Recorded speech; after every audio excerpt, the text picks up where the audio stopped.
I think we're way far away. But in the long run, though, this whole idea of along the theme of racing, I mean, who really wants to watch a bunch of autonomous cars, a bunch of computers racing around an oval? I don't know. It's all about the drivers, isn't it? I mean, Drive to Survive, that Netflix series, has proven that with Formula One. So Yeah, I look at that because I talk about it with my cousins, who are some guys are on my pit crew as well, and we, after the race we talk about this kind of stuff, and there's two kind of implications of it. One, I think a lot of people watch NASCAR and Formula One for the engineering and what did the team come out with this year, and which crew chief won the guy the race, or yada yada yada, and that's one aspect. But then if you do have this AI, and everyone has the same AI, and every car is theoretically perfect for each condition, now it is just the drivers. Now it is a pure competition between the skill of the drivers. You know what I mean? So it's, oh yeah, there's kind of two ways to look at it, pluses and minuses on both sides. Well, if you take a race car from, I don't know, pick any year you want, like 1980 or whatever, and simple car in many, many ways, no traction control, not just motor, brakes, tires.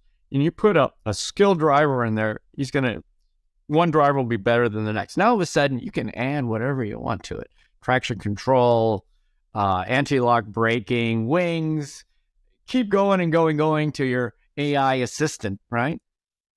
Well, the best driver is going to figure out a way to get the most out of that. And I think ChatGPT is a great example of this. If you just tell it, write a term paper for me about, the history of Formula One. All right, now if I just turn that in, pretty soon everyone's going to be doing that. And here's a ChatGPT Formula One paper. It looks almost like that other guy's over there. But if you, and the example on the questions that I try to generate for a podcast, well, I'll generate 10 good ones for me. I'd already thought up 8 of them, but those last 2 are interesting. I'm going to dig into those, and you do several rounds with it. Next thing you know, you have something that you couldn't have done on your own. But it's not that ChatGPT did it all. Just help you do it faster. And I think it's probably the same when you have that super AI car. And I wonder, maybe that's what it will be like in 50 years. There'll be these super machines, but somehow the creativity of the human driver. In fact, it's funny, right? If you think about that 1980s race car, it's like you're driving it by the seat of your pants, heel and toe, whatever it is. It's all real. In some ways, it's complex, but in some ways, it's really simple. Well, now, if you look at the steering wheel in an F1 car, with all these buttons and readouts, and they're sitting there and playing with them, and DRS and this and that. Well, you don't have to heel and toe. It's paddle shifting. Now you don't have to worry about the clutch and all that kind of thing. Well, it's easier in that respect.